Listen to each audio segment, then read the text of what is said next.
નમસ્કાર વિદ્યાર્થી મિત્રો, બુકબર્ડમાં હું જીતેન્દ્ર પટેલ આપ સૌનું હાર્દિક સ્વાગત કરું છું. આજે આપણે એવા વ્યક્તિ સાથે મુલાકાત કરવાના છીએ કે જે ખરેખર પોલીસ વિભાગમાં એવું કહી શકાય કે જબરદસ્ત કામ કરી રહ્યા છે, કામ બજાવી ચૂક્યા છે અને કોમ્પિટિટિવ એક્ઝામ પાસ કરીને આ ફિલ્ડમાં આવ્યા છે.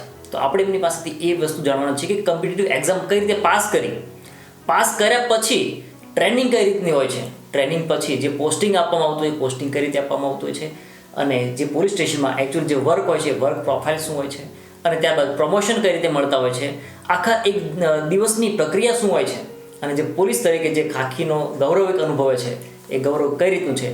તો આવો વિદ્યાર્થી મળીએ આપણે વિજય રાજગોર સાહેબ સાથે કે જેઓ ગુજરાત પોલીસમાં ફરજ બજાવે છે. તો એમની સાથે આપણે મુલાકાત કરીએ. નમસ્કાર સાહેબ, તમારું ખૂબ ખૂબ સ્વાગત કરીએ છીએ બુકબર્ડમાં. સાહેબ, આપણે તૈયારી હાલ જે વિદ્યાર્થીઓ તૈયારી કરે છે કે પોલીસ વિભાગ, તો ઘણા વિદ્યાર્થીઓ એવું વિચારતા હોય કે મારે પોલીસ વિભાગમાં જ જવું છે, બરાબર, પણ કદાચ એમને હજુ એ ખબર નથી કે પોલીસ વિભાગમાં ગયા પછી શું પ્રક્રિયા હોય છે. ઘણી વખત કેવું બનતું હોય છે કે મૂવી જોવે છે તો એમને એવું લાગે છે કે મૂવી જોવે છે અને મારે પણ સિંઘમ બની જવું છે. તો આ સિંઘમ બનવા પાછળનું ઘણી બધી વસ્તુ કંઈક ભોગ આપવો પડતો હોય છે. તો આ આખી પ્રક્રિયા શું હોય છે, અને તમે જે પાસ કરી છે કોમ્પિટિટિવ એક્ઝામ અને તમે જે ગુજરાત પોલીસમાં હાલ ફરજ બજાવી રહ્યા છો, તો તમારું શું જર્ની રહી છે આ એક્ઝામ પાસ કરવા બાબતે? આમ તો કોઈ પણ એક્ઝામ હોય એ થોડુંક ત્યાગ તો માંગતો જ હોય છે, અને આ તો ગુજરાત પોલીસની એક્ઝામ છે તો તેમાં ઘણો બધો ત્યાગ આપવો પડે છે. કે જેમ કે તમને રજાનો શોખ હોય ને તો આ નોકરી તમારા માટે નથી.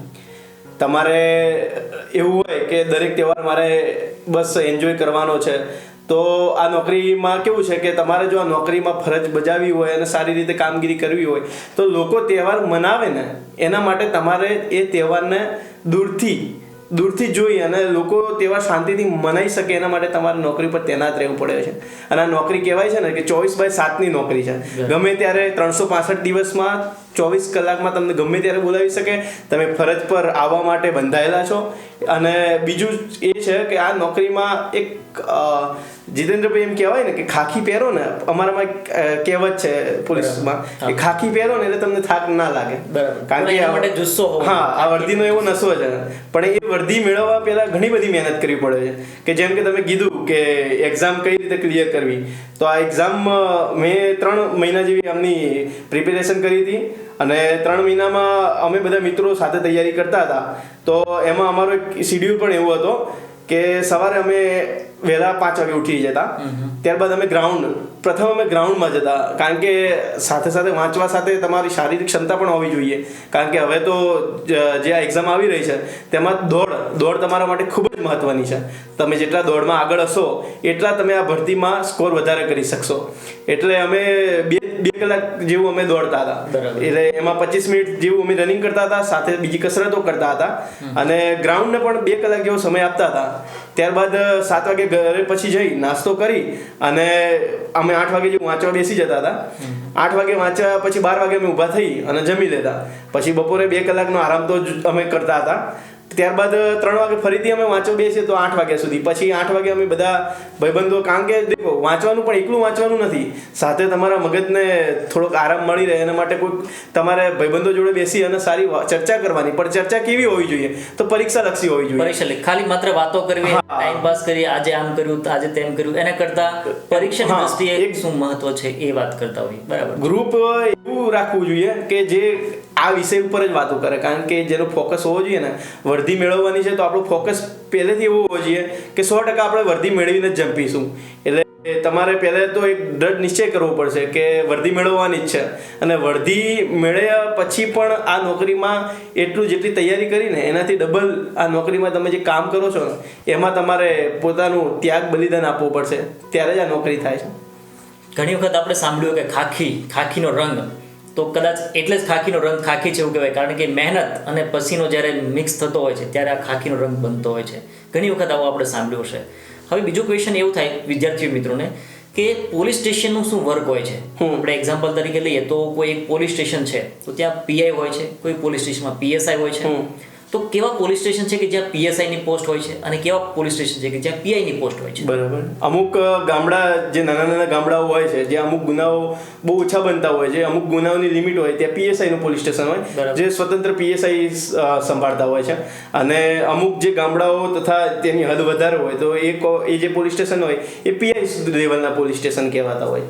ઓકે, હવે ઘણા બધા વિદ્યાર્થીઓ આપણા એવા છે કે જે ગ્રેજ્યુએશન અંડર ગ્રેજ્યુએટ છે, તો એમના માટે કોન્સ્ટેબલની તૈયારી કરતા હોય છે. જે ગ્રેજ્યુએશન કમ્પ્લીટ કરી લીધું છે એવા વિદ્યાર્થીઓ 2 સ્ટાર એટલે કે પીએસઆઈ માટે તૈયારી કરતા હોય છે. તો એક જુસ્સો એવો હોય કે હું એક પોલીસ સ્ટેશનમાં આખી સારામાં સારી રીતે ફરજ બજાવી શકીશ. તો એની પાસે ટીમ કેટલી હોય છે? એક્ઝામ્પલ તરીકે એએસઆઈ હોય, હેડ કોન્સ્ટેબલ હોય, રાઇટર હોય. તો એક પોલીસ સ્ટેશનમાં જોવા જઈએ તો પીએસઆઈ પાસે ઓલમોસ્ટ કેટલી ટીમ હોય છે? આમાં શું હોય છે કે પીએસઆઈ કઈ બ્રાન્ચમાં નોકરી, જેમ કે સર્વેલન્સમાં હોય તો સર્વેલન્સના માણસો એમના જોડે હોય છે. કોઈ ઓપી, કોઈ બીટ, આ રીતની અલગ અલગ બીટો હોય કે કોઈ ચોકી હોય. ધારો કે કોઈ પોલીસ સ્ટેશન હોય તો એની 3 ચોકીઓ હોય, તો જુદા જુદા વિભાગમાં ડિવાઈડ કરી દે. તો એક ચોકી ઉપર એક પીએસઆઈ રાખેલા હોય છે. તો એ પીએસઆઈ પાસે એમના હેડ કોન્સ્ટેબલ હોય છે, એમના રાઇટરો હોય છે, મદદના બીજા કોન્સ્ટેબલો હોય છે. એમ જે ચોકી વાઇઝ હોય એ રીતે એમના જોડે મહેકમ હોય છે. હવે આપણી સાથે જે વિદ્યાર્થીઓ તૈયારી કરે છે એમાંના ઘણા બધા વિદ્યાર્થીઓનો ક્વેશ્ચન હતો, અને અમુક બહેનો પણ છે કે તેઓનો ક્વેશ્ચન એવો છે કે આપણે એમને તૈયારી કરવી છે, પોલીસ વિભાગમાં આવવું છે, પરંતુ કંઈક થોડું એમને પ્રોબ્લેમ એવો થાય છે કે શું સતત 24 કલાક ફિલ્ડમાં રહેવું પડતું હોય, અથવા તો એમના માટે બીજો કોઈ ઓપ્શન ખરો કે જેમાં બહેનો માટે પણ આ પોલીસ ખાખી વર્દીને સારામાં સારી રીતે શોભાવી શકે?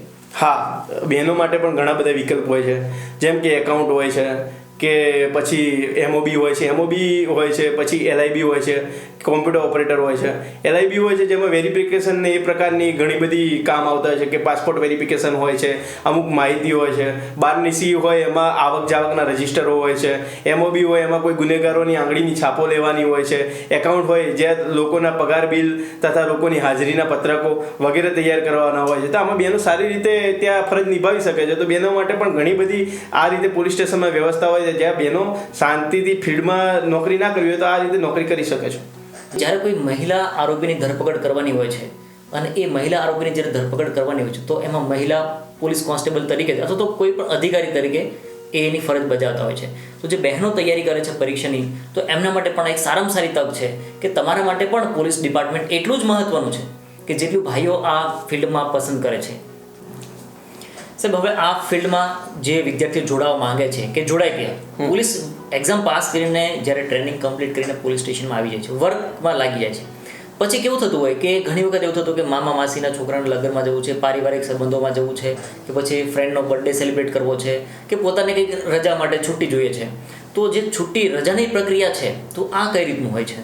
રજાની પ્રક્રિયા એવું હોય છે, ઘણી વાર તમને તમારા માંગ્યા મુજબ રજા મળી જતી હોય છે, પરંતુ અમુક વાર એવું હોય છે કે ઉપરથી રજાબંધી આવતી હોય છે. જેમ કે કોઈ તહેવાર ગણો, રથયાત્રા ગણો, આવા ઘણા બધા તહેવારો આપણા અહીંના કલ્ચર પ્રમાણે આવતા હોય છે, અને એમાં લોકો શાંતિથી પોતાનો તહેવાર ઉજવી શકે ને એના માટે ખાખી છે ને બંદોબસ્ત કરતી હોય છે. એટલે લોકો પોતાના દરેક તહેવારો નિર્ભયતાથી ઉજવી શકે એના માટે કોઈક દિવસ આપણી રજાનો ભોગ આપવો પડે છે. એટલા માટે દરેક વાર એવું નથી બનતું કે આપણી રજા પ્રમાણે આપણે રજા મળી જાય. એટલે જે મિત્રોને હું એમ કહેવા માંગુ છું, જે મિત્રો રજાનો મોહ હોય તથા પોતાને જન્મદિવસની દરેક ઘણી બધી એવી જુદી જુદી ઉજવણીઓ માટે રજા જોઈતી હોય ને, તો એમના માટે ખાતું નથી બનેલું. તો એ બીજી કોઈ પણ તૈયારી કરી શકે છે, અને જેનો પોલીસ ખાતા ઉપર ફોકસ છે અને જે તૈયારી કરીને આવે છે કે દરેક રજા, દરેક તહેવાર હું નિગ્લેક્ટ કરીશ અને હું દેશની સેવામાં જોડાઈશ ને, તો એના માટે આ ખાતું 100% બનેલું છે. તો એ લોકો આવી શકે છે, અને જેને આવી ઈચ્છા હોય છે કે મારે દરેક તહેવાર ઉજવવા, તો એ બીજા ડિપાર્ટમેન્ટમાં એપ્લાય કરી શકે છે. કારણ કે આ ખાખી છે, તો ખાખીમાં તમારા માંગ્યા મુજબ ગમે ત્યારે રજા તમને મળી શકે એવું બને નહીં, ઘણી વાર ના પણ મળે. ઘણી વખત એવું બનતું હોય, સપોઝ કે કોઈ ધાર્મિક તહેવાર છે, કોઈ મેળાવડા છે, તો મેળાવડા, ધાર્મિક તહેવારો, આ બધા પ્રસંગે જે આપણે નાગરિકો છે એની સુરક્ષાની જવાબદારી ગુજરાત પોલીસના ખભા પર છે. અને એટલા માટે જ આપણે જે કહેવાય છે ને, સેવા, સુરક્ષા, શાંતિ, તો આ જે લોગો છે એને સાર્થક કરતું હોય એ પ્રકારનું ગુજરાત પોલીસ. હવે ઘણા બધા વિદ્યાર્થીઓનો એક કોમન બીજો ક્વેશ્ચન એવો પણ હોય છે કે આ પોલીસની રૂટીન લાઈફ શું હોય છે? એક્ઝામ્પલ તરીકે લઈએ તો સવારમાં જ્યારે કોઈ તમે પોલીસ સ્ટેશનમાં જાઓ છો, તો ત્યારથી લઈ અને સાંજ સુધીની તમારી પ્રક્રિયા શું હોય છે? દરેકને પોતપોતાના અલગ અલગ ડિપાર્ટમેન્ટ હોય છે. જેમ કે અમે સર્વેલન્સમાં છીએ, તો સર્વેલન્સમાં એવું હોય છે કે જે ગુનાના અટકવા માટે પ્રયાસો, જેમ કે અમારું પેટ્રોલિંગ હોય, સવારે અમે જઈએ એટલે અમે પેટ્રોલિંગ કરીએ. પેટ્રોલિંગમાં કોઈ શંકાસ્પદ અમને મળે તો એને ચેક કરીએ, એને પૂછીએ. આ રીતના દરેક ડિપાર્ટમેન્ટના અલગ અલગ કામ હોય છે, એ પોતાના કામ અલગ અલગ રીતે કરતા હોય છે. જેમ કે પીએસઓ હોય છે, ઇન્વેસ્ટિગેશન હોય છે, ક્રાઇમ હોય છે, એકાઉન્ટ હોય છે, એમઓબી, એલઆઈબી, કોમ્પ્યુટર ઓપરેટર વગેરે અલગ અલગ પ્રકારના ડિપાર્ટમેન્ટ હોય છે. અને સાહેબ, બહેનો માટે જે આપણે વાત કરતા હતા, તો એમાં એનો એક મહત્વનો ટોપિક એ પણ છે કે બહેનો જે આપણે સીસીટીવી કેમેરા લગાવેલા છે ઘણા બધા સિટીમાં, તો એમાં પણ સારો એવો રોલ ભજવી શકે છે. બીજું એ જાણવા માંગે છે વિદ્યાર્થીઓ, ઘણા બધા વિદ્યાર્થી મિત્રોના પ્રશ્નો છે. એમાંનો એક કે ટ્રેનિંગનો જે સમય પીરિયડ છે, આ ટ્રેનિંગ દરમિયાન ઘણી બધી વખત એવું કહેવાતું હોય છે, બહુ પ્રેશર આવતું હોય છે. ટ્રેનિંગ એટલે કે મજબૂત લોખંડી જે ઈરાદો છે એનો તો શરીર પણ લોખંડી બનવું જોઈએ. જે ઘણા બધા આરોપીઓ છે તો એની સામે આપણે મુકાબલો પણ કરવાનો થશે ગુજરાત પોલીસમાં. તો આ ટ્રેનિંગનો સમયગાળો કઈ રીતનો હોય છે અને ટ્રેનિંગનું શેડ્યુલ કઈ રીતનું હોય છે? બરાબર.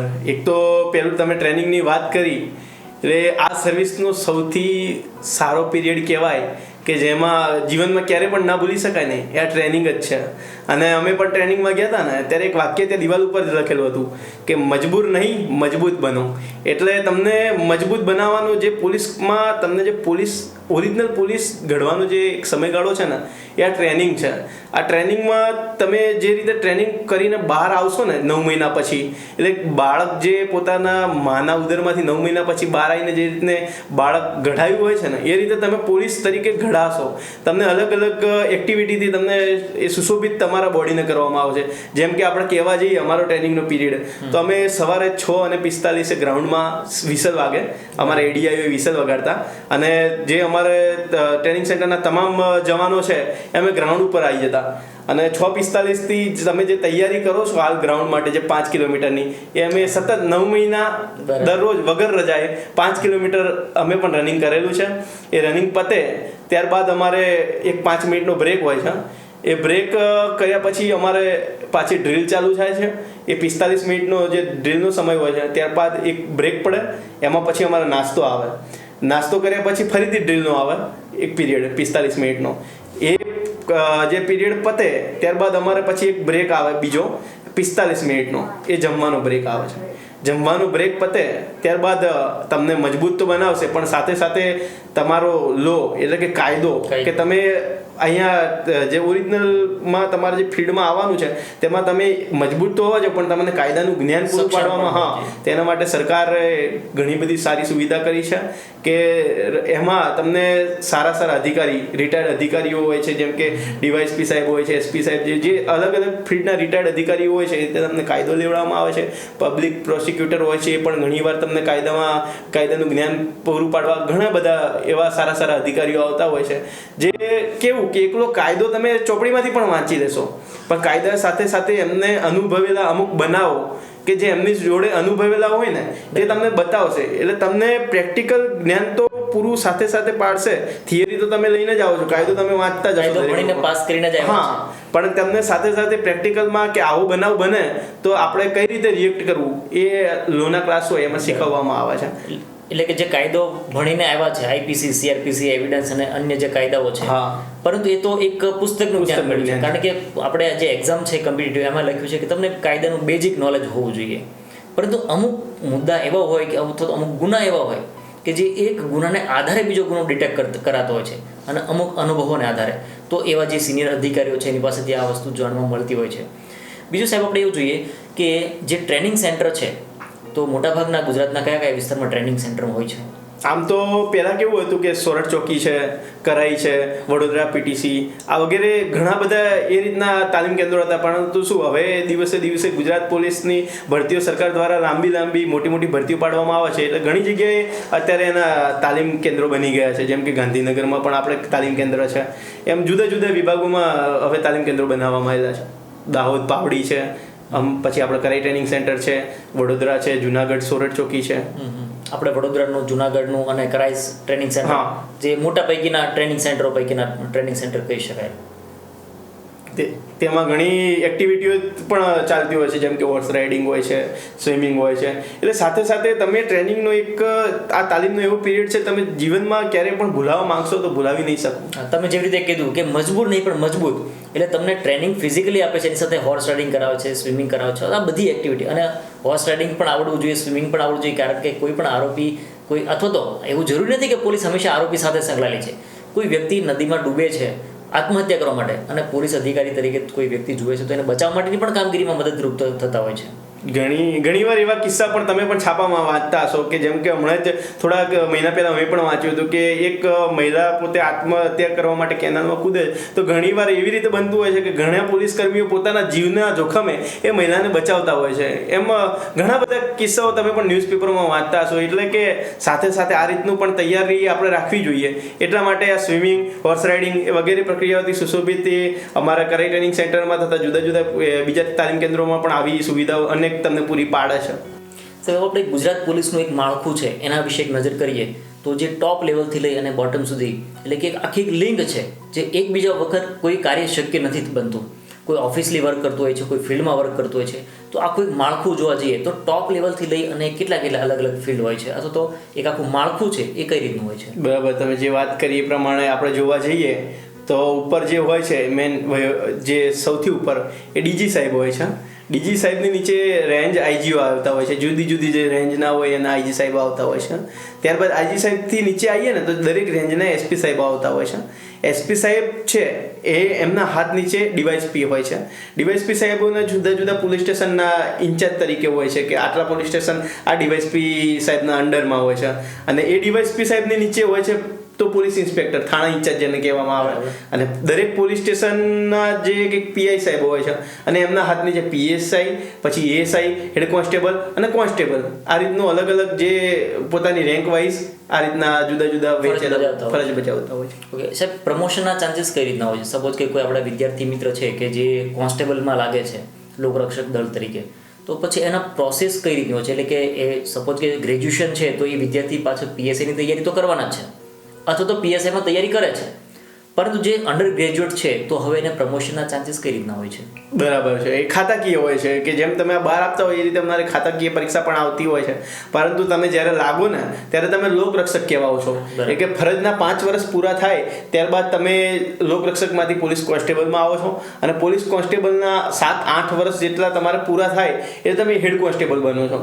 અને એ હેડ કોન્સ્ટેબલના તમારે જ્યારે 2-3 વર્ષની સર્વિસ પૂરી થાય ત્યારે તમે મોડની અમારી એક્ઝામ આવતી હોય છે, મોડ 2, મોડ 3 એ રીતની એક્ઝામ ક્લિયર કરીને તમે આગળ પીએસઆઈ બની શકતા હોય છે. અને એ પીએસઆઈમાં તમે જેટલી નાની ઉંમરે લાગેલા હોય એટલા પ્રમોશનના ચાન્સીસ તમારે વધારે રહે છે. બરાબર. તો સાહેબ, આ એક માળખું જોવા જઈએ તો આ માળખુંમાં ઘણા બધા એવા વિભાગો પણ હોય છે. અલગ અલગ આપણે વાત કરી હતી તો એમાંનો એક વિભાગ આપણે હમણાં જે ચાલુ કરવામાં આવ્યો છે સાયબર ક્રાઇમ. જો કે ઘણા સમયથી છે પરંતુ હવે આપણે ગાંધીનગર ખાતે પણ સાયબર ક્રાઇમ ચાલુ કરવામાં આવ્યું છે. તો સાયબર ક્રાઇમ પાછળ જે ઘણા બધા ગુના ડિટેક્ટ થતા હોય છે તો એના વિશે કંઈક થોડું જણાવશો? બરાબર. આજકાલ કેવું છે કે જાહેર ગુનાઓ તો જે બનતા જ હતા, આપણે ચોરી ગણો, લૂંટ ગણો, ધાડ ગણો, એક્સિડન્ટ ગણો, પણ સાથે સાથે જે આરોપીઓ હોય છે તે દિવસે શાતિર બનતા જાય છે કે જે સોશિયલ મીડિયાના માધ્યમથી ઘણા ગુનાઓને અંજામ આપતા હોય છે. પરંતુ કહેવાય છે ને કે આરોપી જેટલો હોય છે તેના એક કદમ આગળ પોલીસને રહેવું જ પડે છે. એક કદમ આગળ રહેવા માટે સાયબર સેલ જેવા પોલીસ સ્ટેશનોની અહીંયા જે એક નિમણૂક આપવામાં આવી છે કે દરેક સિટીની અંદરમાં એક સાયબર સેલ બનાવવામાં આવ્યો છે કે જેવા આવા આરોપી હોય છે તે આગળ આવા ગુના જે એમને જલ્દીમાં જલ્દી ડિટેક્ટ કરી અને જે આ ગુના બનતા હોય છે એમને અટકાવે છે. એલર્ટનેસ લોકોમાં જાગૃતતા ફેલાવે છે કે જેમ કે આપણે કહેતા હોય છે કે કોઈ પણ ફોન આવે તો આપણે ઓટીપી નંબર આપવો નહીં. એ રીતના અલગ અલગ જાગૃતતા ફેલાવીને બને ત્યાં સુધી આ ગુના અટકાવવા અને તે ગુના બનતા એને અટકાવવા માટે તેના પર કાબુ મેળવવામાં આવે તેના માટે અલગ અલગ cyber cell, cyber police station વગેરે પોલીસ સ્ટેશનો બનાવવામાં આવે છે. સાહેબ, ઘણી વખત આવું પણ સાંભળવામાં આવ્યું હોય છે, ન્યૂઝપેપરમાં પણ આવે છે કે પોલીસ અપીલ પણ કરતી હોય છે કે અમુક પ્રકારની વસ્તુઓ છે એનાથી તમે અવોઇડ કરો. સપોઝ કે કોઈ ફોન આવે છે કે મેલ આવે છે યા મેસેજ આવે છે કે તમે આટલા રૂપિયાનું પેમેન્ટ કરો, તમને આટલા ટકા ડિસ્કાઉન્ટ સાથે યા તો તમને આટલી ઓફરમાં મળે છે. અને આપણે કંઈક આકર્ષાય અને એક માત્ર 50 રૂપિયાની કે 100 રૂપિયાની વસ્તુ માટેથી આપણે આકર્ષાઈ જઈએ છીએ અને ઓટીપી આપી દઈએ છીએ તો લિંક પર ક્લિક કરી દઈએ છીએ. અને આની પાછળ લોકોને આપણે શું ધ્યાન રાખવું જોઈએ? એજે ઘણી વખત એવું પણ બન્યું છે કે એજ્યુકેટેડ વ્યક્તિ પણ આમાં છેતરાઈ ગયા છે. તો એજ આપણે વિદ્યાર્થીને આપણે માર્ગદર્શન આપવું હોય યા તો વિદ્યાર્થીઓ એના પરિવારમાં માર્ગદર્શન આપવા ઈચ્છતા હોય તો એજ ગુજરાત પોલીસ તરફથી તમે શું માર્ગદર્શન આપશો? અમે તો બને ત્યાં સુધી અમે જોતા જ હોઈએ છીએ કે આમાં કેવું હોય છે, લોકો એમ કહેતા હોય છે કે ગામડાના લોકો છે એ આ રીતના બનતા હોય છે, પણ એ તદ્દન વાત ખોટી છે. એજ્યુકેટેડ પીપલ કે એઝ એ સારી પોસ્ટ ઉપર નોકરી બજાવતા હોય અને એ આવે કે સર અમારા જે આ લિંક આવી હતી અમને એવું કીધું હતું કે આ વાહન કે આ વ્હીકલ છે કે આ વસ્તુ છે 50% ઓફમાં મળશે, એટલે અમે લાલચમાં આવી અને લિંક ઉપર ક્લિક કર્યું અને અમારા બેંકમાંથી આટલા જે પૈસા છે એ ઉપડી ગયા છે. તો અમે વારંવાર કહેતા હોઈએ છે કે કોઈ પણ બેંક નો તમને કોલ આવે છે અને તમને એમ કહે છે કે અમારું એકાઉન્ટ બંધ થઈ ગયું છે કે તમે ચાલુ કરવા માંગતા હોય, તો આમાં કોઈ પણ બેંક આવા ફોન કરતી નથી, તથા કરતી હોય તો તમને એની મેઇન બ્રાન્ચ ઉપર બોલાવે છે. એટલે કોઈએ પણ ક્યારેય ઓટીપી આપવો નહીં, તથા તમારા મેસેજ કે વોટ્સઅપ કે ગમે તે તમે જે સોશિયલ મીડિયા વાપરતા હોય એના માધ્યમમાં તમને મેસેજ આવે અને તમને કહેવામાં આવે કે આ લિંક ઉપર ક્લિક કરો, તો કદાપી તમે એ મિત્રને કે એ જે માધ્યમથી આવતો મેસેજને ઓળખતા ના હોય તો એ લિંક ઉપર ક્લિક કરવું નહીં, કારણ કે તેનાથી તમને બહુ મોટું નુકસાન જઈ રહ્યું હોય છે જે તમે ક્યારેય વિચાર્યું પણ નથી હોતું. ઘણી વખત કેવું થતું હોય છે કે ફેસબુક આપણી જે કોમન એક ઓળખ હોય છે, ઘણા બધા આવું કરતા હોય છે કે વોટ્સઅપ પર હોય યા ફેસબુક પર એક ફોટો ક્લિક કરી અને સ્ટેટસ મૂકતા હોય છે. તો એનાથી ઘણી વખત આવા પણ ગુના બનતા હોય છે કે જેથી કરીને કોઈ આરોપી છે એ એના પર નજર રાખીને જ બેઠો છે. હા, એ ઘણી વાર એવું બનતું હોય છે કે અમે તો વારંવાર લોકોને કહેતા હોય છે કે તમે ક્યારે પણ બહાર જતા હોય ને તો તમે જે રીતના સ્ટેટસ મૂકો છો કે ગોઈંગ ટુ દીવ કે ગોઈંગ ટુ તમે જે પણ જગ્યાએ જતા હોય, એટલે ઇનડાયરેક્ટલી આપણે મેસેજ આપી દઈએ. ઇનડાયરેક્ટલી તમે આરોપીને કહી રહ્યા છો જે સોશિયલ મીડિયાથી પરિચિત છે, જે વાપરે છે અને જે તમારી નજીકમાં છે, તેને તમે ઇન્વાઇટ કરી રહ્યા છો કે એ આરોપને અંજામ આપવામાં તમે પણ થોડીક મદદ કરી રહ્યા છો એવું લાગે. કારણ કે તમે લખો છો કે હું બહાર જઉં છું, ત્યારે એમને ખબર છે કે તમે પૂરા ફેમિલી સાથે ગયા છો, એટલે તમારા ઘર કે તમારી કોઈ પણ નજીકની માલિકીની મિલકત ઉપર નજર રાખશે અને ચોરી કે ગુના જુદા પ્રકારના દરેક ગુનાઓને અંજામ આપી શકે છે. સાહેબ, આપણે ચોરીની એક મુદ્દો આવ્યો એટલે વચ્ચે એક વસ્તુ યાદ આવી કે ચોરી તો વિદ્યાર્થીઓને મગજ જેવું આપણે કહીશું ચોરી એટલે તરત જ કહે છે કે આ ચોરી તો આપણે માટે પરીક્ષા દ્રષ્ટિએ કામનો વસ્તુ છે. તો એવા કયા ગુના છે કે જે એક્ઝામની દ્રષ્ટિએ આપણા માટે મહત્વના છે? તમારા માટે, ગુજરાત પોલીસ માટે, તમારા માટે તો બધી વસ્તુ મહત્વની છે, પણ વિદ્યાર્થી જ્યારે પાસ થવું છે, પાસ થઈને જ્યારે એને આ ફિલ્ડમાં આવવું છે, તો એક્ઝામની દ્રષ્ટિએ એવા કયા ગુના છે કે જે રોજબરોજ આવા બનતા હોય અને ખાસ કરીને એક્ઝામમાં એવા ક્વેશ્ચનો પૂછતા હોય? આવા ગુનાઓમાં તો તમે પણ ક્યારેક ઇનડાયરેક્ટલી ગુનાઓ જોતા જ હોય છે. જેમ કે ન્યૂઝપેપર તમે ખોલો ત્યારે તમને કે આ ફ્લેટમાંથી આટલાની ચોરી થઈ, તો ચોરી હોય, પછી મારામારી થઈ હોય, હાનિ થાય, ઈજા થાય, પછી દરેક જગ્યાએ તમે જોવા દો એક્સિડન્ટ હોય છે, પછી બીજી જોવા જાઓ તો બળાત્કાર હોય છે, ખૂન હોય છે, લૂંટ હોય છે, દાળ હોય છે. આવા જુદા જુદા પ્રકારના ઘણા ગુના બનતા હોય છે. તો તમે ન્યૂઝપેપર વાંચતા હોય તો પણ તમને ખ્યાલ આવી જાય કે આ ગુનાઓ રેગ્યુલર બનતા હોય છે, તો એટલી કલમો તમારો ધ્યાનમાં રાખો તો એ તમારા માટે વધારે મદદગાર સાબિત થાય. સાહેબ, કોઈ વ્યક્તિ જ્યારે એફઆઈઆર નોંધાવવા માટે જાય છે પોલીસ સ્ટેશનમાં, તો એને શું પ્રક્રિયા રહેશે એફઆઈઆર નોટ કરવાથી લઈ અને આગળ જ્યાં સુધી પ્રક્રિયા થાય છે ત્યાં સુધીની? બરાબર, એ તમે જે એફઆઈઆર નોંધાવો છો એ 24 કલાકની અંદર અમારાથી એને અપલોડ થાય છે અને એના ઉપર જે અમારા ઇન્વેસ્ટિગેશન ઓફિસર હોય છે તથા એની મદદમાં સર્વેલન્સ હોય છે, તે દરેક ગુનાઓમાં તમારો બને ત્યાં સુધી એમનો એટલો પૂરો પ્રયાસ હોય છે કે આ ગુનાને કઈ રીતે અમે જલ્દીમાં જલ્દી ડિટેક્ટ કરીએ અને જે ભોગ બનનાર છે તેને જેટલી મદદ પુરવાર થાય એટલું ગુજરાત પોલીસ દ્વારા મદદ કરવામાં આવતી જ હોય છે. સાહેબ, બીજું એક કે જ્યારે ચાર્જશીટ લખવામાં આવતી હોય છે, ઘણી વખત આવું આપણે સાંભળ્યું હોય છે કે કોર્ટે કહ્યું છે ચાર્જશીટ દાખલ કરો, અથવા તો એક્ઝામમાં પણ આવો પ્રશ્ન પૂછે છે કે ચાર્જશીટ વિશે, તો એના વિશે કંઈક સમજાવો જેથી કરીને વિદ્યાર્થીઓને એ પણ સમજમાં આવે કે ચાર્જશીટ એટલે શું, ચાર્જશીટ કેટલા દિવસમાં દાખલ કરવી જોઈએ? બરાબર, ચાર્જશીટ એટલે કે આમાં એવું છે કે તપાસનો એક વિષય છે ચાર્જશીટ, કે 90 દિવસની અંદર આ ચાર્જશીટ કોર્ટની સમક્ષ રજૂ કરવામાં આવે છે. તે આખો ગુનાનો એક કહેવાય ને કે આપણે જે ગુજરાતીમાં નિબંધ લખતા હોય ને તેમ કોઈ પણ માહિતી છે દરેક ગુનાની કે આ ગુનામાં આ રીતના આ વસ્તુ એ તબક્કાવાર દર્શાવવામાં ચાર્જશીટમાં આવતી હોય છે. સાહેબ, બીજું એક ઘણી વખત જ્યારે મારે કોઈ વિદ્યાર્થીઓ સાથે વાતચીત થતી હોય યા તો વિદ્યાર્થીઓ જ્યારે ક્વેશ્ચન આન્સર થતા હોય ત્યારે એક મગજમાં એક ક્વેશ્ચન એવો આવે છે કે રિમાન્ડ એટલે શું? અચ્છા. અને જ્યારે રિમાન્ડનો શબ્દ આવે છે તો કંઈક થોડુંક વલણ બદલાઈ જાય છે. તો આ છે શું રિમાન્ડ એટલે? જે ગુજરાતી કે હિન્દી કે હોલિવૂડના કે ગમે તે પિક્ચરમાં તમે જોતા હોય એ રિમાન્ડ અને આ રિમાન્ડ ખૂબ જ એકબીજાના ક્રોસ છે. એ આ 3rd ડિગ્રી નથી. આ રિમાન્ડ એટલે કે ગુનો જે બન્યો છે તેમાં તેની પૂરી તપાસ, ધારો કે કોઈ એક્સ આરોપીએ કોઈ ગુનાને અંજામ આપ્યો છે તો એ આરોપી આપણે કોર્ટ જોડે રિમાન્ડ માંગીએ છીએ, એ રિમાન્ડમાં આપણે એને લઈને એ ગુનો શરૂઆતથી લઈ અને અંતિમ સુધી એ ગુનામાં, ધારો કે કોઈ ગુનામાં કોઈ હથિયાર વાપરવામાં આવ્યું છે, તો આરોપીને હથિયાર આપણે કઈ જગ્યાએ એને ફેંક્યું છે, કઈ જગ્યાએ સંતાડ્યું છે, કઈ જગ્યાએથી હથિયાર લીધું હતું, એ હથિયારનું એને શું કર્યું છે, એ આખી ગુનાની જે તમામ વિગત હોય છે ને, એ રિમાન્ડ દરમિયાન અમે આરોપી જોડેથી અમને મળતી હોય છે. ઘણા લોકોને એક જ મગજમાં છે કે જ્યારે કોઈ રિમાન્ડ કોર્ટ સમક્ષ રિમાન્ડ માંગવામાં આવે છે તો એનો મતલબ એવું સમજીને બેઠા છે કે રિમાન્ડ એટલે પોલીસ સ્ટેશનમાં લઈ જશે, લોકઅપમાં લઈ જશે અને એની ધુલાઈ થશે યા તો વોટ એવર. પણ હવે સમજાણું કે રિમાન્ડ એટલે એકચ્યુઅલમાં એ વસ્તુ નથી કે જે આપણે અત્યાર સુધી સમજતા હતા. રિમાન્ડ એટલે કે એવી વસ્તુ કે જે આરોપીને સાથે રાખી અને કોઈ એવિડન્સ કલેક્ટ કરવાના છે, આ વગેરે બાબતો એને આપણે રિમાન્ડ કહેતા હોય છે.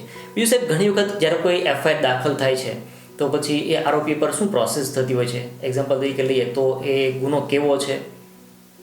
હા, એટલે ગુનાની ગંભીરતાને લઈને એના ઉપર એક્શન લેવામાં આવતી હોય છે કે જેમ કે કોઈ પણ બોર્ડ કેસ ઉપર આવે, અમારા ત્યાંથી ચાર્જશીટ થાય પછી બોર્ડ કેસ ઉપર આવે એટલે કોર્ટ દ્વારા, જે મેજિસ્ટ્રેટ દ્વારા એને જે પ્રકારની ધારો કે સજા આપવામાં આવતી હોય છે, દંડ પણ સાથે સાથે આપવામાં આવતો હોય છે, એ મેજિસ્ટ્રેટ દ્વારા નક્કી થતું હોય છે. બરાબર. અને જે અમારા જે ચાર્જશીટ થાય ત્યાં સુધીનું જે એને જેલ પણ હોય છે તે અમારા દ્વારા કોર્ટમાં રજૂ કરવામાં આવે, ત્યારબાદ મેજિસ્ટ્રેટ દ્વારા એ ગુનાની ગંભીરતાને લઈને નિર્ણય લેવામાં આવતો હોય છે. સાહેબ, ઘણી વખત આપણે જોતા હોઈએ ન્યૂઝપેપરમાં યા તો દરેક રીતે કે કોઈ પણ વ્યક્તિના નામનું સમન્સ આવ્યું છે, તો જ્યારે સમન્સ શબ્દ આવે છે એટલે યા તો જે ફેમિલી મેમ્બર છે થોડા ગભરાઈ જાય છે, આસપાસના લોકો પણ એ વિચારે છે કે આ વ્યક્તિએ કેવું કામ કર્યું કે એનું નામનું સમન્સ આવ્યું છે. તો આ ખરેખર સમન્સ એટલે શું? પહેલાં તો હું લોકો દરેકની માનસિકતાને બદલાવવા માંગુ છું કે સમન્સ કોઈ એકલા આરોપીનું નથી આવતું હતું. સમન્સના જુદા જુદા પ્રકાર હોય છે કે તમે કોઈ પણ કેસમાં સાક્ષી તરીકે સહી કરી હોય તો એનું પણ સમન્સ આવતું હોય છે, કોઈ ફરિયાદી હોય તો એનું પણ સમન્સ આવતું હોય છે, અને આરોપીને કોર્ટમાં હાજર રહેવાની તારીખ હોય એનું પણ સમન્સ આવતું હોય. એ સમન્સ ટૂંકમાં એ જ વસ્તુ છે કે આ કેસ જ્યારે બોર્ડ ઉપર આવે ત્યારે મેજિસ્ટ્રેટ દ્વારા એ વ્યક્તિ જેમાં જે રોલ ભજવ્યો છે તેને એ તારીખે કોર્ટમાં મુદતમાં હાજર રહેવાના છે, એ ટૂંકમાં સમન્સ કહેવામાં આવે છે. બરાબર. હવે ઘણી વખત એવું બનતું હોય કે જે આરોપી છે અથવા તો જેના નામનું સમન્સ મોકલવામાં આવ્યું છે એ વ્યક્તિ હાજર ન હોય તો સમન્સ કોને આપી શકાય? અથવા તો સમન્સ આપ્યા પછી પણ એ વ્યક્તિ કોર્ટમાં હાજર નથી થતા તો પછી કોર્ટ એના પર શું એક્શન લે છે? બરાબર. હવે જે વ્યક્તિને વારંવાર સમન્સ આપવાનું હોય છે પરંતુ હાજર નથી રહેતો તેનું વોરંટ નીકળે છે. વોરંટના બે પ્રકાર છે, બેલેબલ અને અનબેલેબલ. પણ એની પહેલાં આપણે સાહેબને કહીએ કે જો કદાચ કોઈ વ્યક્તિ હાજર ના મળી આવે અને સમન્સ બજાવવાનું હોય તો એની જે લોહીનું સગાઈ ધરાવતું, મતલબ કે એના કોઈ કાકા કાકી ફેમિલી મેમ્બર હોય તો એને પણ સમન્સ બજાવી શકાય છે, એની પણ સહી લઈ શકાય, રિસીવ કરાવી શકાય છે. અને ત્યારબાદ વારંવાર સમન્સ બજાવવા છતાં પણ એ વ્યક્તિ કોર્ટમાં હાજર ના રહે તો એનું વોરંટ નીકળે છે.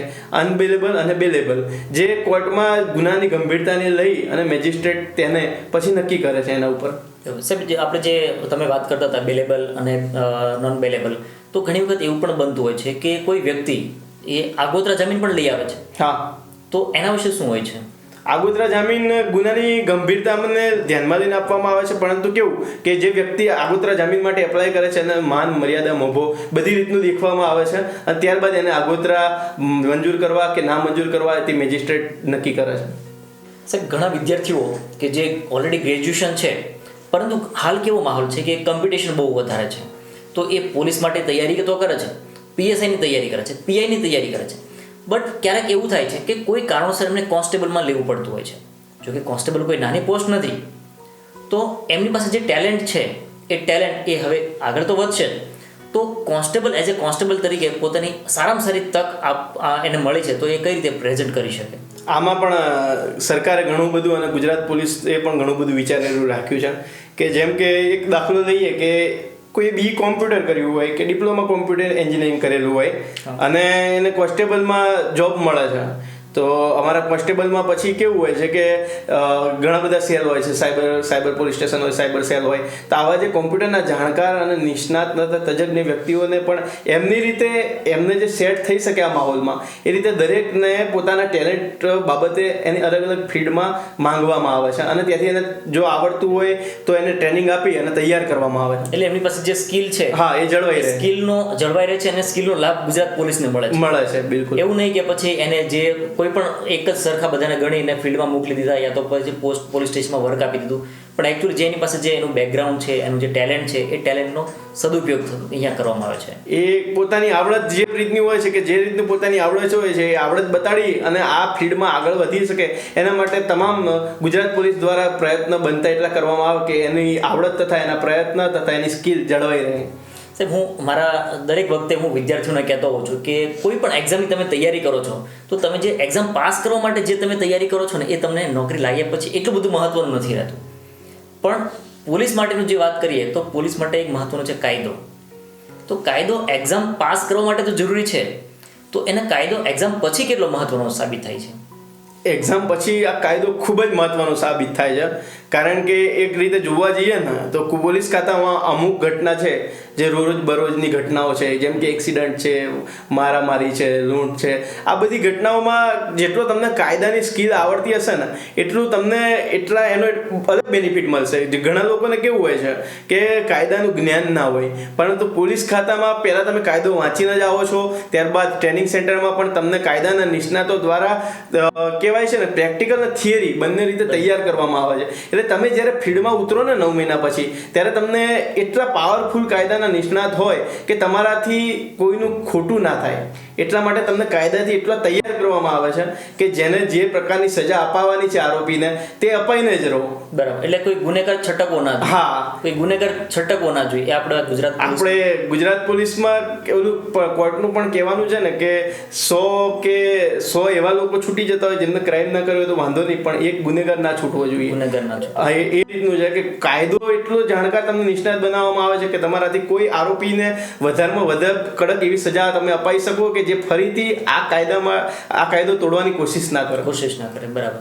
સાહેબ, જે વિદ્યાર્થી મિત્રો પરીક્ષાની તૈયારી કરે છે તો એમને તમારા તરફથી કઈ એવી ટિપ્સ આપશો યા તો તમારા તરફથી શું સજેશન આપશો કે સારામાં સારી રીતે પાસ તો કરવાના છે આજે નહીં તો કાલે, પણ એની જે જર્ની રહેશે થોડી લાંબી રહેશે, તો એવી કંઈક ટ્રીક આપો અથવા તો એવી કંઈક તમારો એક્સપિરિયન્સ શેર કરો જેથી કરીને આ એક્ઝામમાં જ પાસ કરે અને ઝડપથી જે એમને પોતે જે સ્વપ્ન વિચારી રાખ્યું છે, તો સપનું જે જુએ છે, ખાખી વર્દી પહેર્યું છે, એના મમ્મી પપ્પાએ જે સ્વપ્ન રાખ્યું છે, અથવા તો ઘણી વખત એમનું કોઈ મનગમતું પાત્ર હોય તો એમના માટે પણ આ એક સ્વપ્ન જ હશે કે મારો કોઈ વ્યક્તિ એ આ ફિલ્ડમાં આવે અને સારામાં સારી નોકરી મેળવે, તો એમના માટે એવું તમે કઈ ટિપ્સ આપશો કે જેથી કરીને ખૂબ ઝડપથી આ એક્ઝામ પાસ કરી લેશે?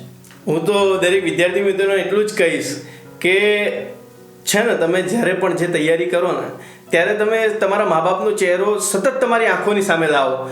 કે એક રીતે જોવા જઈએ તો અમે મહેનત ટ્રેનિંગની પહેલાં ઘણી બધી કરી છે, થિયરિકલ અમે વાંચ્યું પણ છે તથા અમે મેદાનમાં પણ એટલું પ્રેક્ટિકલ રીતે દોડ્યા છીએ, પરંતુ એ દોડવામાં અમે ક્યારે પણ થાકતા ને ત્યારે ખુણામાં તમને જો પોલીસ દોડની જ વાત કરી દઉં કે પોલીસમાં અમારે જે 13 રાઉન્ડ દોડવાના હતા, 13 રાઉન્ડ 385 મીટરનો એક રાઉન્ડ, એટલે ઘણીવાર કેવું બને કે જીતેન્દ્રભાઈ કે 11 રાઉન્ડ તમે દોડો ને પછી તમારે અહીંયા પકડાવા મળે કે તમે ફાસ્ટ દોડતા હોય એ રીતનું. ઘણા બધા વિદ્યાર્થીઓ હા, એક પણ તમને એવી આવે કે તમને એવું થાય કે હું આ દોડ મૂકી દઉં. ત્યારે મને એટલું યાદ છે કે હું દોડતો હતો અને થોડોક ધીરો પડી ગયો, ત્યારે એક ખૂણો આવ્યો ત્યારે મેં એટલું યાદ કર્યું કે મેં આ બધું શાના માટે કર્યું, આટલી તૈયારી શેના માટે કરી, તો કે ખાખીને મેળવવા માટે કરી છે, મારા મા બાપનું સપનું પૂરું કરવા માટે કરી છે. અને બીજું કે તમે આમાં આવ્યા પછી પગાર ધોરણ પણ સારા હોય છે કે તમે એક લાઈફસ્ટાઈલ તમે સારી રીતે જીવી શકો, 20,000 સરકાર તમને પગાર આપે છે. આટલું યાદ કરી અને વિદ્યાર્થી મિત્રો દરેક દોડવાનું હોય છે કે તમે આ નોકરી મળ્યા પછી તમારો સમાજમાં પણ તમારો એક અલગ જ છબી હોય છે. કહેવાય છે ને કે તમારી સોસાયટીમાં પણ લોકો કહેશે કે ફલાણા ભાઈનો બાબલો છે એ પોલીસમાં છે, અને અડધી રાતે એમને પણ કંઈ કામમાં પડશે ને તો તમને યાદ કરશે. પેલું કહેવાય છે ને કે જ્યારે કોઈ અંધારી રાતમાં એકલા જતા હશો તો યા તો ભગવાન યાદ આવશે, અને યા તો પોલીસ યાદ આવશે. એ રીતનું કે એક તમારી છબી તમને જે રીતે દુનિયા દેખતી હતી ને એના તમે પોલીસની ભરતી પાસ કર્યા પછી તમને દેખવાનો નજરિયો છે ને એ મિત્રો ખૂબ બદલાઈ જાય છે. આમ તમને કહેવાય ને એક રીતે તમને સિંગમની જેમ જોવે છે કે જેમને ખ્યાલ છે કે આ માણસ છે એ કાયદાના નિષ્ણાત પોલીસવાળા સિંગમ, આ રીતે ઘણી બધી તમને એ રીતને તમને આખો નજરિયો જોવાનો તમારો લોકોનો બદલાઈ જતો હોય છે. એટલે મારું એવું માનવું છે કે પંખા અને ટેબલવાળી નોકરીમાં છે ને તમને ખાલી સ્ટાફ જ ઓળખે, પરંતુ આ ફિલ્ડવાળી નોકરી છે ને તેમાં આખો તમને વિસ્તાર ઓળખે. એટલે જેને પંખા અને નોકરી કરતાં ફિલ્ડમાં વધારે જેની આવડત હોય ને અને જેને કેળવણી ફિલ્ડ માટે જ બનવી હોય ને એના માટે આ નોકરી ખૂબ જ સારી છે. સાહેબ, તમે જે હાલ ફરજ બજાવી રહ્યા છો સર્વેલન્સ સ્ક્વોડમાં, તો જે સર્વેલન્સ સ્ક્વોડ અને સામાન્ય પોલીસની જે ફરજ હોય છે અથવા તો એની જે વર્ક કરવાની રીત હોય છે તો એના વિશે શું તમે કહેશો? અથવા જે આપણે જે વિદ્યાર્થીઓ, ઘણા બધા એવા વિદ્યાર્થીઓ હોય છે કે ઘણી વખત એવું સાંભળ્યું હોય છે કે ડી સ્ટાફ યા તો સર્વેલન્સ સ્ક્વોડ, તો એના વિશે શું કહેશો તમે? સર્વેલન્સ સ્ક્વોડ એટલે તમે જે ડિસ્ટાફ કીધું એટલે ડિટેક્શન સ્ક્વોડ. ડિટેક્શન દરેક ગુનાનું ડિટેક્શન હોય છે કે તમે ઘણીવાર વાંચતા હોય છે કે આ જગ્યાએથી ચોરીના આરોપી પકડાયા, આ જગ્યાએથી આ ઠગાઈના આરોપી પકડાયા. એક આ ડિટેક્શન સ્ક્વોડ હોય છે કે જે દારૂ, જુગાર, સટ્ટો, ચોરી વગેરેને ડિટેક્ટ કરવા માટે એક સ્ક્વોડ રચાયેલો હોય છે દરેક પોલીસ સ્ટેશન. દરેક પોલીસ સ્ટેશનમાં અલગ અલગ ફિલ્ડ હોય છે. જેમ કે હમણાં જ આપણે વાત કરી કે પોલીસ સ્ટેશનમાં LIB શાખા હોય, એ રીતનો જ આ એક સ્ક્વોડ છે, એ રીતની એક શાખા છે. LIBમાં એમાં ઓફિસ વર્ક હોય છે. આમાં તમારે પૂરો કે જે પોલીસ એરિયા છે તમારો જેટલો, એમાં જેટલા ગામ આવતા હોય છે તેમાં સોર્સ કેળવવાના હોય છે. જે સોર્સથી તમને નજીકની કોઈ બી ઘટના બનવા જઈ રહી હોય કે કોઈ બી એ રીતનો કાયદાઓ વ્યવસ્થા ના જળવાતી હોય ત્યારે તમને સોર્સ દ્વારા માહિતી મળે. ત્યાં કોઈ ગુનો બનવા જઈ રહ્યો હોય ત્યારે પણ એને બાતમી મળે તો તમે એના ઉપર કા ગુનો અટકાવી શકો, કા ગુનેગારોને પકડી શકો, કા ગુનો દબાવી શકો, કે જેનાથી કે ધારો કે કોઈ પણ તમે જોવા જાઓ તો બુટલેગર દારૂ વેચવા માલ ઉતાર્યો હોય અને તમને બાતમી મળે તો તમે એને પકડીને કેસ કરી શકો. ઘણી વખત આપણે ન્યૂઝપેપરમાં વાંચતા હોય કે બાતમીદારની માહિતીના આધારે અહીંયા રેડ પાડવામાં આવી યા તો આ વાહન ચેકિંગ કરવામાં આવ્યા અને આટલા વસ્તુ પકડી પાડી. હા, એટલે સર્વેલન્સ સ્ક્વોડમાં તમારા પોતાના સોર્સ દ્વારા આ રીતને જો પોતાના પોલીસ સ્ટેશન વિસ્તારમાં કોઈ ગુનો ના બને અને એને રોકવામાં જેટલું મદદ મળી રહે એટલું એ તમારે એ રીતની ફરજ કેળવવાની હોય છે. આપણે સાહેબ પેલું જે એક મૂવી આવ્યું હતું પિંક મૂવી અમિતાભ બચ્ચન સાહેબનું, તો એમાં પણ એક પોલીસ અધિકારી કહે છે કે જેના ટીપ મિલી હતી, એટલે એનો સોર્સ એક હતો યા તો જે એનું જે આખું નેટવર્ક ધરાવે છે તો એના આધારે આ ગુનો પણ એને ડિટેક્ટ કર્યો તો ગુના પકડ્યા હતા અને ગુના રોકી પણ શકે છે. હા, જ્યારે કોઈ ઘણા બધા મેળાવડા કે કોઈ ફંક્શન થતા હોય તો એ સમયે પણ આ સર્વેલન્સ સ્ક્વોડ ઘણું બધું મદદરૂપ થતું. હા, એ તમે કહો છો કે જે રીતનું તમે પોલીસને ડ્રેસમાં જોતા હોય છે કે કોઈ બી મોટા મેળા હોય તેમાં પોલીસ ડ્રેસમાં હોય છે, પણ એ મેળામાં પોલીસ ડ્રેસમાં હોય છે છતાં બી ખાનગીમાં પણ પોલીસ ફરી રહેતી હોય. તમને એવું લાગે કે આ મેળામાં કોઈ પર્યટક કે કોઈ ફરવાવાળા હશે, પરંતુ જાહેરમાં તે પોલીસ હોય અને તે તો મેળામાં કોઈ પણ ગુનો બને છે કે નહીં તેના ઉપર અંકુશ લાવવા માટે એ પોલીસ પેટ્રોલિંગ કરી રહી હોય. એટલે ખાખી વર્દી જોઈને તો કદાચ ગુનેગાર ત્યાંથી ભાગી જશે, દૂર જતા રહેશે, પરંતુ તમે જેવી રીતે વાત કરો છો કે વ્યક્તિઓની સાથે રહીને એટલે કે સાદા ડ્રેસમાં રહીને પણ તમે જે ગુનાની માહિતી હોય યા તો જે સંદર્ભ છે એને રોકવા માટેના પ્રયાસો કરતા હોય તો વિદ્યાર્થી મિત્રો તમે જે તૈયારી કરો છો એમાં તમને આ પણ તક મળે છે કે જે લોકો છે એ લોકોની સાથે રહી એનો વ્યૂ કયો છે એ જાણીને પણ તમે તમારો આ ગુનો અટકાવી શકો છો. એટલે કે જે આરોપી ગુનો કરવા જઈ રહ્યા છે તો એને તમે અટકાવી પણ શકો છો. એવું જ કંઈક હું એવું સમજુ છું, અગર એ જ વસ્તુ છે કે કેમ છે? હા, એ બરાબર. પોતાને ટેલેન્ટ અને પોતાના સોર્સ દ્વારા તમે દરેક ફિલ્ડના શું કહેવાય એક માહિર બની શકો છો. થોડીક મહેનત જોઈએ, તમારે એટલું કહેવાય છે ને કે ત્યાગ આપવો પડે, પણ તમે એ સોર્સમાં તમને એક રીતની એ ફિલ્ડ આવડી જાય પછી તમને આ જે શાંતિથી તમે પોતાનું કામ સારી રીતે ફરજ બજાવી શકતા હોય છો. ઘણીવાર એવું પણ થતું હોય છે કે તમે બધું જોતા હોય કે જાહેરમાં જનતા જ્યારે ભેગી થઈ હોય ત્યારે કોઈ ગુનો ના બને એના માટે તમે બંદોબસ્ત પણ જોયેલો હોય છે.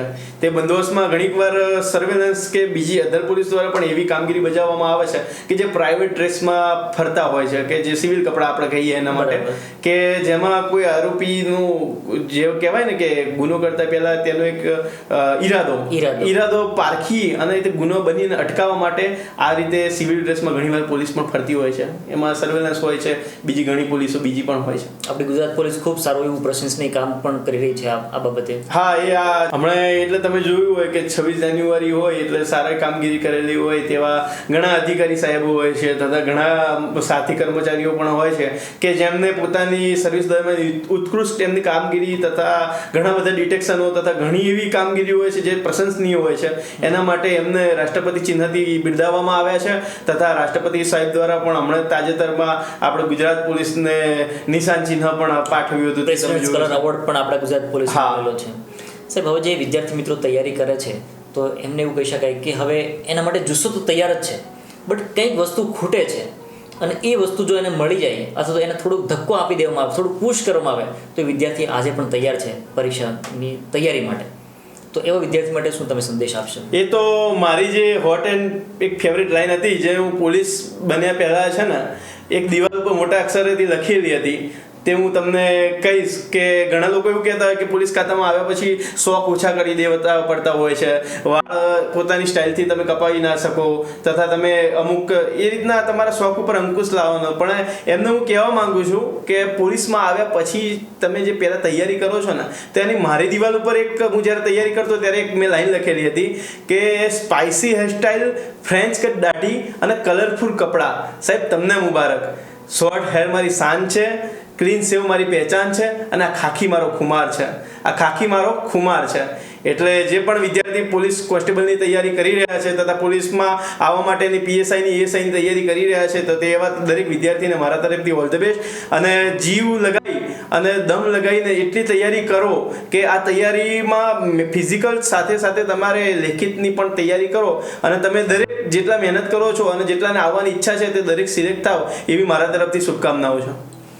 તો વિદ્યાર્થી મિત્રો, આપણને વિજય સાહેબે ખૂબ સારું એવું માર્ગદર્શન આપ્યું કે એક્ઝામની તૈયારી કઈ રીતે કરવી, એક્ઝામની તૈયારી કર્યા પછી પોલીસ વિભાગમાં તમે જોડાયા પછી તમારું શું વર્ક રહેશે અને આ બધી વસ્તુ આપણે જાણી. ઘણા બધા વિદ્યાર્થીઓને એવું ક્વેશ્ચન હોય કે આપણે પોલીસમાં તો જતું રહેવું છે, પણ કોઈ એનો મિત્ર અથવા તો કોઈના રિલેટિવ્સ પોલીસમાં ગયા છે તો મૂવી જોઈ લીધું છે અને સિંઘમ મૂવી જોયા પછી પણ ઘણાને એવો શોખ થતો હોય કે મારે હવે સિંઘમ બની જવું છે.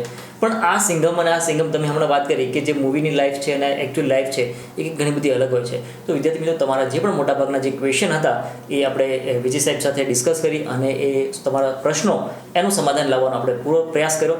અને આ સિવાય તમને કોઈ ડાઉટ હોય, ક્વેશ્ચન હોય તો તમે આ વિડીયોના કમેન્ટ બોક્સમાં કમેન્ટ કરી શકો છો, જેનો સાહેબ પાસેથી આપણે પ્રોપર આન્સર મેળવીશું અને તમારા સુધી પહોંચાડીશું. તો આજે મક્કમ ઈરાદા સાથે આજે જ તૈયારી કરવા લાગી જાઓ. અને સાહેબ એવું પણ કહેવાય છે ને કે હાલ જે ગુલાબી ઠંડી જે આવી રહી છે, તો જે વિદ્યાર્થી અથવા તો જે એવું વિચારે છે કે હજુ આજે નહીં આવતીકાલે દોડવા જઈશ, હજુ આજે નહીં આવતીકાલે દોડવા જઈશ, તો પછી આખો આ એક પીરિયડ નીકળી જાય છે અને એના માટે કદાચ એક વર્ષ પણ નીકળી જતું હોય. તો વિદ્યાર્થી મિત્રો, એવું ક્યારેય ન કરવું કે એક દિવસની પણ જો તમે આળસ કરીને તો પછી એ બહુ વર્ષો સુધી પાછળ જતા રહેશો. તો વિદ્યાર્થી મિત્રો, તમને જે પણ કોઈ ક્વેશ્ચન હોય કે જે પોલીસની વિભાગની સાથે સંકળાયેલા કોઈ એવા મુદ્દા હોય તો આપણે સાહેબ પાસેથી જરૂરથી માર્ગદર્શન મેળવીશું. અને સાહેબ, તમે અમારી સાથે આવ્યા અને જે વિદ્યાર્થી મિત્રોને તમારો એક્સપિરિયન્સ શેર કર્યો, તમારો કિંમતી સમય અમને આપ્યો, એ બદલ ભૂગબળ વતી હું આપનું પણ ખૂબ ખૂબ ધન્યવાદ, આભાર વ્યક્ત કરું છું. અને આપ સૌ વિદ્યાર્થી મિત્રોનો પણ ખૂબ ખૂબ આભાર. આ વિડીયોના તમારા અન્ય મિત્રો સાથે પણ શેર કરો કે જેઓ ખાખીની ખુમારી માટે તૈયાર છે. Thank you so much.